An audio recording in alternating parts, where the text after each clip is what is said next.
Have you ever just stopped and, wondered if there's a single blueprint? Like one elegant set of rules for absolutely everything in the universe. We mean everything. From the tiniest subatomic flicker all the way up to the grand sweep of galaxies. It's a huge question, right? A really fundamental one. And today, we're actually diving deep into two incredibly ambitious ways physicists are trying to answer that. Exactly. We're looking at two theoretical frameworks. First, the elegant, though maybe challenged, string theory. And second, a bold, maybe even more expansive new contender. The hypersymmetry, hypergravity, hyperfractal coherent resonance framework. Bit of a mouthful. Yeah, let's call it HHHCR for short. Good idea. Yeah. So our mission today is really to unpack what these theories are actually proposing. We want to highlight their incredible insights, but also, the enduring mysteries. And explore how HHHCR attempts to build on string theory, maybe offering a richer, more unified picture of reality. Right. We want to pull out the key nuggets, the really important takeaways, so you can walk away feeling you've got a good handle on it without, hopefully, getting totally overwhelmed. Okay, let's get into it. We'll start with string theory. This one's been a major player in theoretical physics for, decades now. Oh, yeah. Decades. Really captured the imagination. So in, standard physics, the building blocks are point-like particles, right? Little dots. Electrons, quarks, that sort of thing. But string theory says, nope, that's not the fundamental level. It proposes that everything is actually made of tiny, one-dimensional strings. And crucially, they're not static. Imagine tiny, tiny vibrating loops or segments, like miniature violin strings. Okay. And just like a violin string can produce different notes depending on how it vibrates, these fundamental strings, their different vibrational modes, their different notes, manifest as the different particles we see. So a certain vibration might be a photon, the particle of light. Exactly. And another vibration could be an electron or a quark, or even the graviton, the hypothetical particle that carries gravity. It's a really elegant idea, this cosmic symphony. And the ambition behind it is just huge. Its main goal is to unify all the fundamental forces. Right, the strong and weak nuclear forces, electromagnetism and gravity, all under one roof, described by one consistent framework. Which is why it's often called a leading candidate for the theory of everything, or TOE. It tries to bridge that huge gap between quantum mechanics, the physics of the very small and general relativity, Einstein's theory of gravity, and the large-scale universe. Exactly. Those two theories work incredibly well in their own domains, but they clash mathematically when you try to combine them, especially in extreme environments like black holes or the Big Bang. String theory offers a way to potentially resolve that clash. So where did it come from? What's the history? It actually started sort of accidentally in the late 1960s. A physicist named Gabriele Veneziano found this mathematical formula that seemed to describe the strong nuclear force really well. But then, a bit later, people like Leonard Susskind, Holger Beck-Nielsen, and Yoichiro Nambu realized this formula could actually be describing tiny, vibrating strings. So the string interpretation came after the math. In a way, yes. And then a big leap happened in the 70s with John Schwartz and Joel Shirk. They realized one particular vibration mode described by the theory had the properties of the graviton. That was huge. It meant string theory naturally included gravity. Wow, okay, so gravity wasn't tacked on, it just emerged. It emerged naturally from the mathematics of the vibrating strings. And then figures like Edward Witten and Michael Green really pushed it forward in the 1980s, leading to what's called the first superstring revolution. It became a dominant force in theoretical physics. All right, so let's break down the core ideas. What are the main assumptions? First, obviously these strings are fundamental. Right. Tiny 1D objects. They can be open like a little segment with ends or closed, forming a loop. And again, their vibration determines the particle type. Okay. Second, this is the one that always bends my brain. Extra dimensions. This is probably the most famous or infamous aspect. String theory doesn't work mathematically in just our familiar 3 spatial dimensions plus time. Right. It needs more. How many are we talking? Usually 10 or 11 total dimensions, so 9 or 10 spatial dimensions plus time. So where are they? I definitely only experienced 3 spatial ones. The idea is that the extra dimensions are compactified. Imagine they're curled up into incredibly tiny, almost infinitesimally small shapes. Too small for us to perceive directly. Curled up, like rolled into little balls. Sort of, but much more complex. The theory suggests they're curled up on these intricate six-dimensional mathematical shapes called Calabi-Yau manifolds. Calabi-Yau manifolds, okay? And the specific geometry, the precise shape of these hidden, curled-up dimensions is incredibly important. It actually dictates the fundamental physics we observe in our large dimensions, things like particle masses, force strengths, the number of particle generations. Wow. So the details of our universe are written in the geometry of these hidden dimensions. That's the proposal, yeah. It's a fascinating connection. Okay, third core idea. Supersymmetry, or CAY. Right. CAY is a proposed symmetry between the two fundamental types of particles, fermions, which make up matter, like electrons and quarks. And bosons, which carry forces, like photons and gluons. Exactly. CAY postulates that every known particle has a heavier, undiscovered superpartner with different spin properties. So every fermion has a boson superpartner, and every boson has a fermion superpartner. Why is this needed? Mathematically, it's incredibly helpful. It cancels out certain infinities and inconsistencies that plague quantum field theories, including string theory, making the theory more stable and well-behaved. It tames the math, basically. Got it. But we haven't found these superpartners yet, right? Like, that's a major point. We'll come back to that. But yes, so far, no experimental evidence for CAY. Okay, what else? Branes. Yes, branes. It turns out strings aren't the only fundamental objects in the picture. The theory also includes higher dimensional objects called branes, short for membranes. So not just 1D strings, but 2D membranes, 3D volumes, and so on. Precisely. A string itself can be considered a one-brane.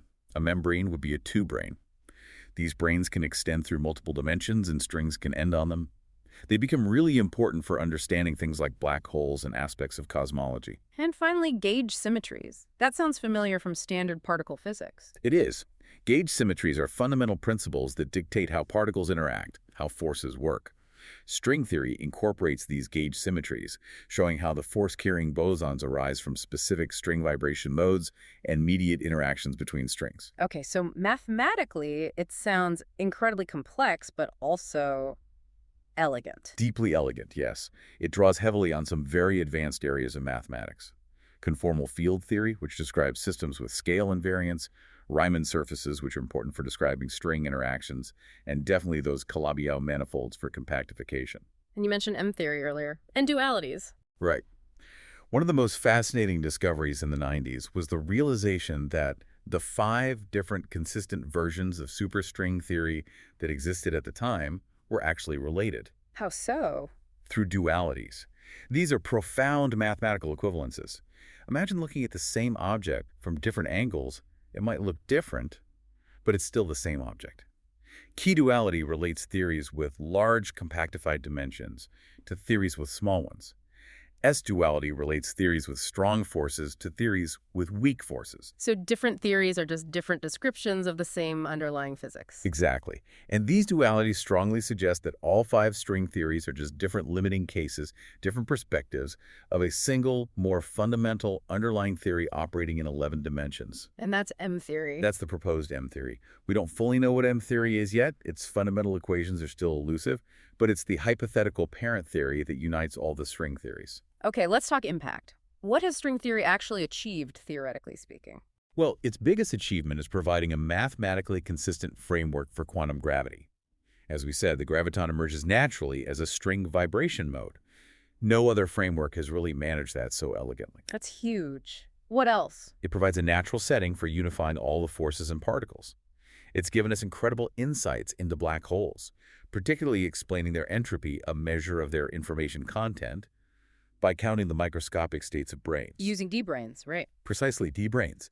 It also has major implications for cosmology, offering potential explanations for cosmic inflation in the early universe, candidates for dark matter and dark energy, and even suggesting the possibility of a vast multiverse, with different Calabi-Yau compactifications leading to different universes. And that ADS-CFT correspondence sounds important too. It's been revolutionary. It posits a duality, a mathematical equivalence, between a theory of gravity, like string theory in a certain kind of space-time called anti-de Sitter space, ADS, and a quantum field theory, like the ones describing particle physics, living on the boundary of that space-time, CFT. So a link between gravity and quantum field theory in a different way. Yes, it's like a hologram. The physics inside the volume, gravity, is completely encoded on the boundary surface, quantum field theory. It's become an incredibly powerful tool for studying both quantum gravity and difficult problems in quantum field theory. Okay, so summing up the appeal, consistency for quantum gravity. Check. Mathematical beauty and powerful unifying duality. Check. A framework for unifying everything. Check. Rich mathematical structure spilling over into pure math. Right, and insights into black holes and cosmology. Definitely. Those are the big strengths. But there are always buts. What are the major hurdles of criticism? The biggest one, the elephant in the room, is the lack of direct experimental evidence. Right, the energy scale. Exactly. The natural energy scale for string theory effects, like seeing the stringy nature of particles or the extra dimensions, is the Planck scale. That's about 1019 GeV, which is quadrillions of times higher energy than our most powerful collider, the LHC, can reach. So we just can't test its core predictions directly anytime soon. Not directly, no. We look for indirect evidence, maybe in cosmology or subtle low-energy effects. But direct confirmation is currently out of reach. What else? The landscape problem. Ah, yes, the landscape. This stems from the compactification of those extra dimensions. It turns out there isn't just one way or a few ways to curl them up on Calabi-Yau manifolds. There are potentially an astronomical number of ways. How many? Estimates vary, but numbers like 8,500 are often thrown around, maybe even more. Each different way corresponds to a different vacuum state, potentially a different universe with different physical laws, different particle masses, different force strengths. So the theory doesn't uniquely predict our universe. Not easily, no. If there are 1,500 possible universes described by the theory, how do we find the one that matches ours? And why is our universe the way it is out of all those possibilities? It makes deriving unique, testable predictions incredibly difficult. It's a major conceptual challenge. That ties into the lack of uniqueness too, right? Multiple versions, M theory not fully known. Precisely. There isn't one single, universally agreed upon formulation. And M theory is still very much a work in progress. And the reliance on supersymmetry, which we haven't found. That's another big sticking point. SESY is a core ingredient in most realistic string models, largely for mathematical consistency. But the LHC and other experiments have searched extensively for superpartners and found nothing so far. So if SOI isn't real, It doesn't necessarily kill string theory. There are non-supersymmetric versions, but it certainly weakens many of the most studied and elegant models. It raises serious questions. and it's just really hard math. It is notoriously abstract and mathematically demanding. This limits the number of physicists who can actively work on it and makes it harder to connect to experimental results. Testable predictions often depend on complex assumptions about that compactification process we talked about. So summing up the hurdles.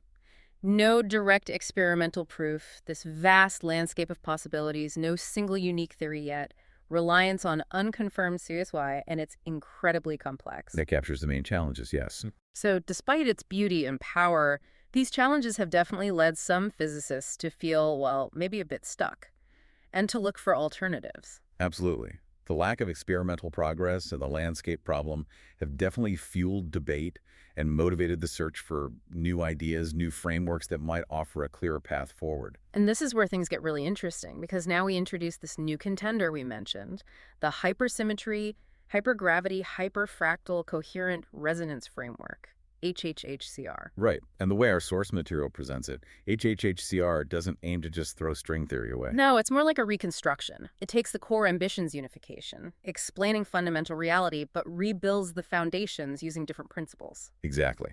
It aims to address the gaps in string theory and integrate some deeper ideas about how the universe is organized. So what's the fundamental shift? If string theory starts with vibrating strings, where does HHTR begin? HHHCR starts with something called coherent resonance nodal loci. Forget 1D strings for a moment. Think of a vast multidimensional field, a coherence field. Okay, a field of coherence. Yes, and within this field, particles aren't strings. They arise at specific points, or loci, of maximum coherent resonance. Stable points where the field is resonating in a particularly harmonious and stable way. Like sweet spots in the field's vibration? Kind of, yes. But these loci aren't limited to being 1D. They emerge from the resonance patterns within the whole structure. Particle properties like mass or charge aren't from string vibrations, but from their specific hyperresonance frequencies within this coherence field. Interesting. So it's about resonance and coherence from the get-go. What about the extra dimensions? Does HHHCR need them too? It does, but it conceptualizes them very differently. not as tiny, hidden, curled-up spaces in the Calabi-Yau sense. How then? Through a hyperfractal structure. Imagine reality itself having a fractal geometry. Layers within layers, dimensions emerging within dimensions, scale after scale. A fractal universe. Essentially, yes. Dimensions aren't just added. They emerge naturally as different scales or layers within this overarching fractal pattern driven by coherence. So instead of Calabi-Yau manifolds, you have dynamic fractal topologies. Compactification isn't static. It's part of this dynamic fractal resonance woven into spacetime. Okay, that's a very different picture. What about supersymmetry?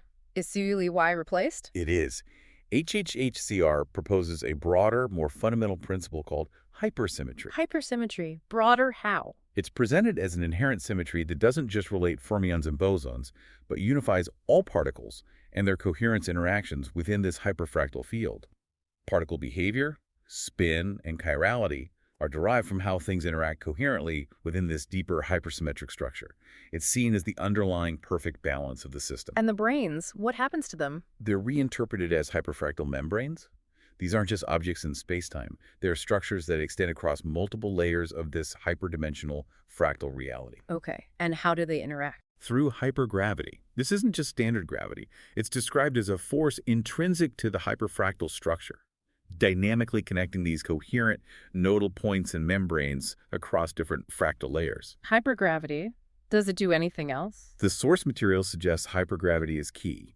It governs these interactions, might itself act like exotic matter, and could potentially mediate exotic effects, maybe even things like faster than light travel by navigating shortcuts within the fractal structure. Wow, okay. What about the forces, the gauge symmetries? They're also re-envisioned. Gauge symmetry is expanded through something called the resonance operator and coherence conduit. This directly links the symmetries that give rise to forces with the underlying conditions for coherence in the field. So forces are emergent properties of coherence. That's the idea. Gauge fields arise from the patterns of hyperfractal coherence, and because it's based on this broader hypersymmetry and fractal structure, HHHCR potentially allows for new gauge groups, new fundamental forces, to emerge through symmetry breaking at different fractal layers, beyond the standard model. And how does this relate to M-theory's goal of unification? HHHCR aims to achieve that unification goal, but within its own context. It views the entire universe as this hyperdimensional, hyperfractal continuum. M-theory's elements, the different string theories, are seen as just parts or aspects of this much larger, layered, coherent structure. Each resonance layer in the fractal corresponds to different symmetries or interactions. So M-theory gets absorbed into this bigger picture. This seems to be the implication, yes. What about the dualities found in string theory? T-duality, S-duality? In HHHCR, these are reinterpreted as fractal symmetry transformations. They reflect the inherent self-similarity and interconnectedness across the different scales or layers of the hyperfractal structure. They show how one set of coherence conditions at one scale maps onto another set at a different scale. Okay. And black holes, how do they fit in? They're seen as hyperfractal nodal points, places where hypergravity and coherence interact incredibly intensely. Not just singularities, but dynamic regions. Coherence sinks, the outline said. Exactly. Places where coherence is extremely high, maybe where information gets drawn in and transformed through fractal resonance. Their internal structure isn't static, but a dynamic hyperfractal process, constantly reordering information according to coherence principles. All right, so let's explicitly compare. What are the claimed advantages of HHHCR over string theory, according to the source? Well, first, it puts coherence front and center. Mass, forces, particles, they aren't fundamental entities vibrating. They emerge from coherent interactions within this underlying field. It's unification through coherence itself. Okay, a different philosophical starting point. Very much so. Second, the fractal dimensional structure. It uses this idea of active fractal scaling, which allows complexity to emerge dynamically. The claim is this might be more elegant or adaptable than string theory's fixed compactification on Calabi-Yau manifolds. More dynamic, less static. Right. Third, hypergravity. It supposedly integrates gravity naturally within the coherent resonance structure from the beginning, unifying it with quantum fields directly, rather than having it emerge just as one specific string vibration. This aims to tackle that core unification challenge head-on. And broader symmetries. Yes, the framework of hypersymmetry and fractal layers is presented as more flexible, potentially allowing for new forces and particles to emerge more naturally as coherence conditions change or symmetry breaks at different scales. More predictive power, perhaps. Okay, now let's dig into some of the really specific mechanisms proposed within HHHCR. How does it explain things like the generations of particles in the standard model? Electron, muon, tau, and the quarks. Right, the three families of generations. HHHCR suggests these emerge from different coherence thresholds within the hyperfractal field. Coherence thresholds, like energy levels. Sort of, but related to the stability and degree of coherence. The first generation, the electron, up quark, down quark, represents the highest level of coherence and thus has the lowest mass. They're the most stable configurations. Okay. The second generation muon, charm, strange, exists at a lower coherence threshold. They're less coherent, less stable, and thus heavier. And the third, tau, top, bottom. Even lower coherence, even heavier, and even less stable. The implication in the source is that beyond the third generation, the coherence drops below a level required for even temporarily stable particle formation within our observable layer of reality. That's a fascinating way to structure the particle zoo. Now, what about particle decay? Usually we think of that as things breaking down, falling apart. This is one of the most radical reinterpretations in HHCR, according to our source. Particle decay is viewed not as breakdown, but as a process of coherence enhancement. Enhancement. How does that work? The idea is that unstable particles, those in lower coherence states, like muons or tau leptons, decay by realigning themselves with the more fundamental coherent structure of the hyperfractal field. They transition to a state of higher coherence. So they decay towards stability and order. Exactly. And in doing so, they shed the excess energy or mass, the part associated with their lower coherence, as other emitted particles or radiation, which are themselves more coherent. And this contributes to the overall coherence. Yes. This process isn't just random breakdown. It actively contributes to the overall coherence of the field. This leads to what the framework calls migentropic processes. The gentropy, the opposite of entropy, increasing order. Precisely.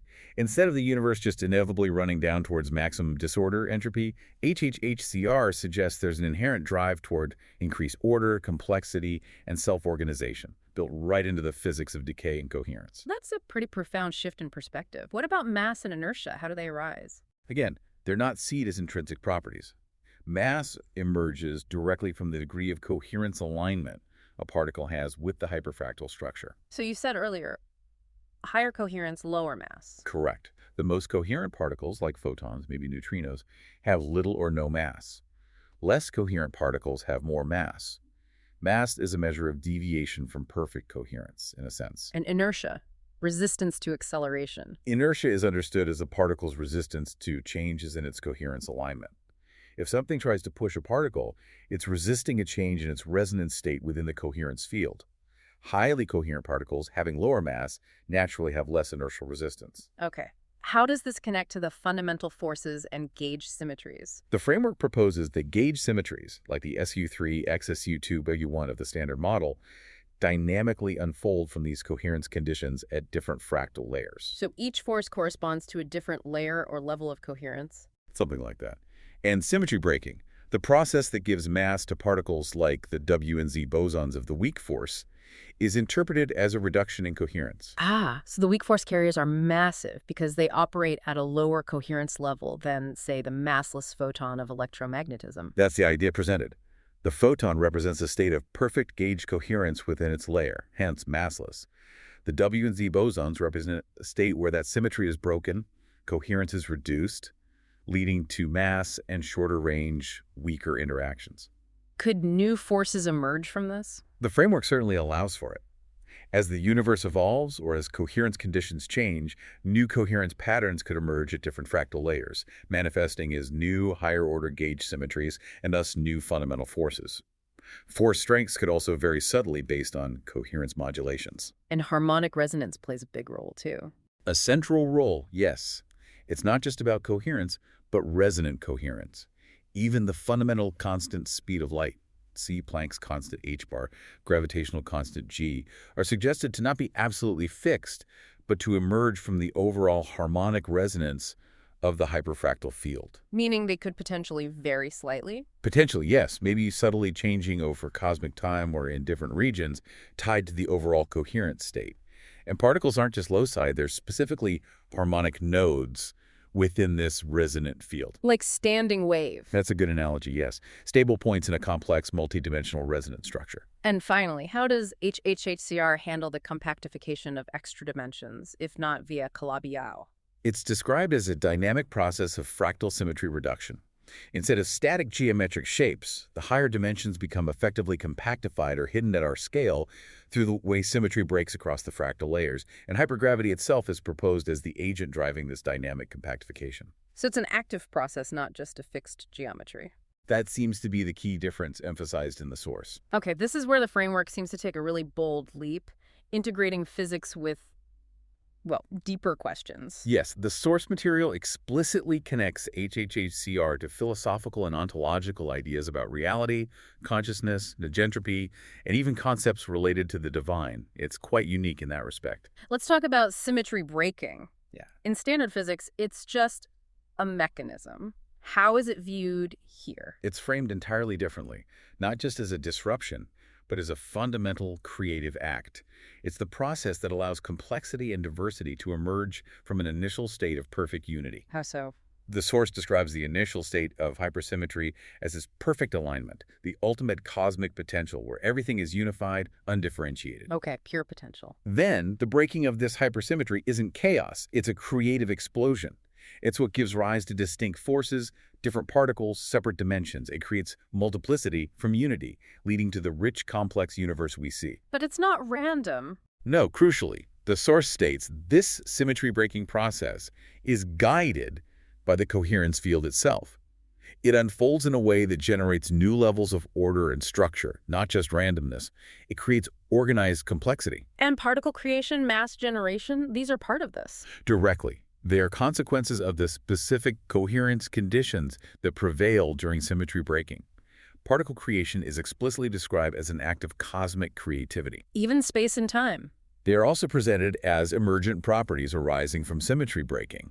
Time isn't fundamental, but a process related to symmetry breaking unfolding. Space is the emergent geometry that results. And this is necessary for life. The framework argues yes. Yeah. Symmetry breaking creates the specific conditions, the complex structures, the energy flows necessary for life and consciousness to emerge. Life itself is described as a highly complex, coherent, symmetry-broken system. And the philosophical or divine angle? The source presents this entire creative process of symmetry breaking as potentially reflecting a divine act, an expression of divine intelligence or creativity. And the universe's inherent tendency to seek coherence is seen as a drive to return towards that original unity, creating cycles of creation and realignment. Okay, let's briefly touch on the math. We don't need the exact equations, but what's the flavor? How does it try to model this coherence field? Right. No deep dive into tensor calculus here. But the core idea involves an equation for the coherence field. Let's call it C. Part of the equation describes how C propagates, like a wave, through space-time. Okay, standard wave behavior. Another part describes how the field interacts with itself, nonlinear terms that capture the resonance effects, how different parts of the field influence each other. Driving the coherence patterns. Exactly. And then there's usually a potential term like a landscape the field rolls around in. Think of the Mexican hat potential, sometimes used in particle physics. This potential drives the symmetry. Breaking the field prefers to sit in the brim of the hat, away from the perfectly symmetric point at the center, causing it to acquire a non-zero value and break the symmetry. Giving rise to mass and distinct forces. That's the mechanism, yes. And the fractal spacetime. That's modeled using more advanced geometric concepts, maybe like Finsler geometry, where the distance between points depends not just on position, but also direction. The key is that the local fractal dimension, d, isn't fixed, but can change dynamically, and its evolution is explicitly coupled to the strength of the coherence field, c. So the geometry of space-time responds to the coherence. That's the concept. They influence each other. And forces. Gauge fields. The equations for the gauge fields, A, the immediate forces, include terms that explicitly couple them to this coherence field, C. When symmetry is broken, when C is non-zero, this coupling directly gives mass m to the gauge bosons, proportional to the strength of C and the coupling constant G. And particle mass itself. Is modeled as a direct function of the coherence field, m equals Fc. and those transitions between particle generations are defined by specific thresholds in the value of C. If C is above threshold 1, you get first-gen particles, between 1 and 2, second-gen, and so on. And then a gentropy, the drive towards order. That's captured by having the coherence field exhibit harmonic oscillations, like C varying sinusoidally. The frequency of these oscillations is linked to a negentropic potential, ensuring the system favors states of higher order. There's also an equation relating the rate of change of entropy, dsdt, directly to the coherence field, showing that higher coherence, C2, leads to a decrease in entropy.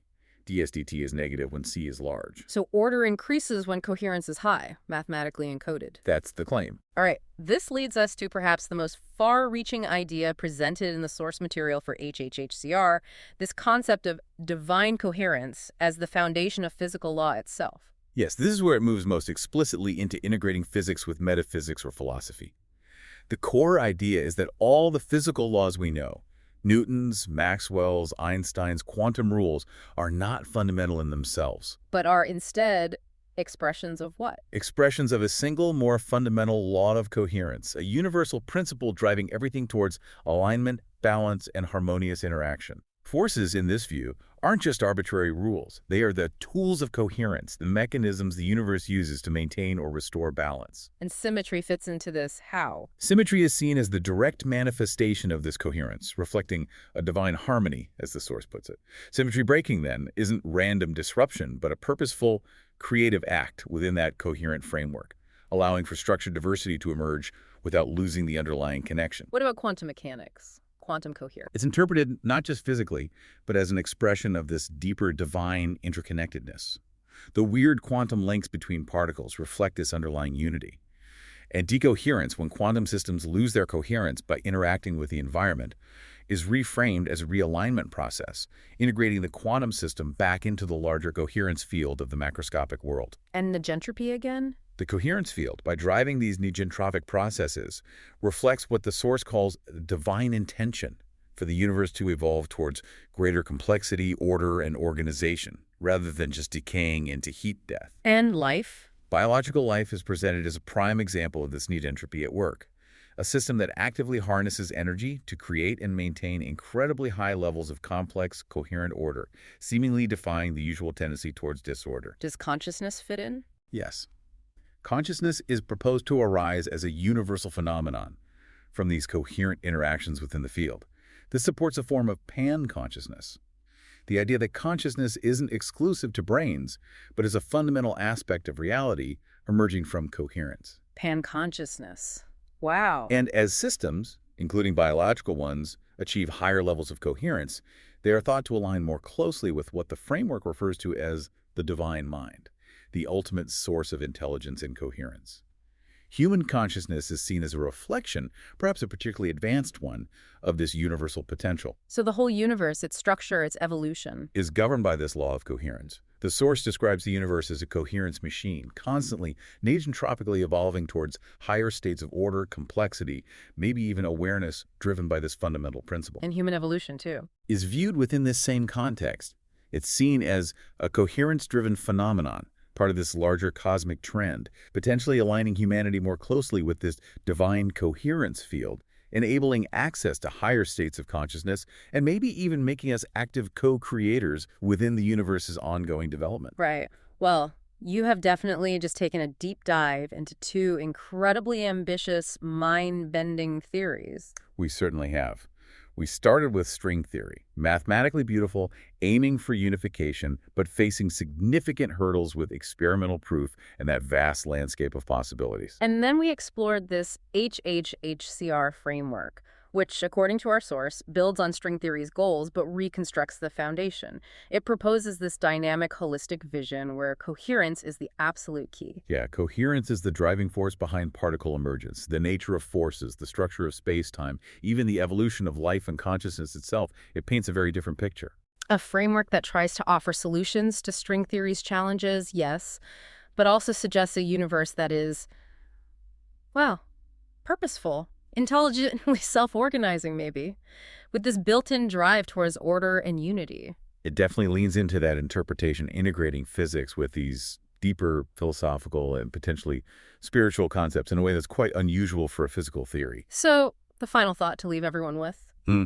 What does this all mean for us? If the universe is inherently striving for higher coherence, for greater complexity, and if its fundamental laws really are expressions of some kind of deeper divine law or principle of coherence, as HHHCR suggests, what could that possibly imply about our own role, our potential within this immense ongoing cosmic symphony? That's the big question to ponder, isn't it? Right. What does it mean to be part of a universe seemingly built on coherence and driven towards complexity?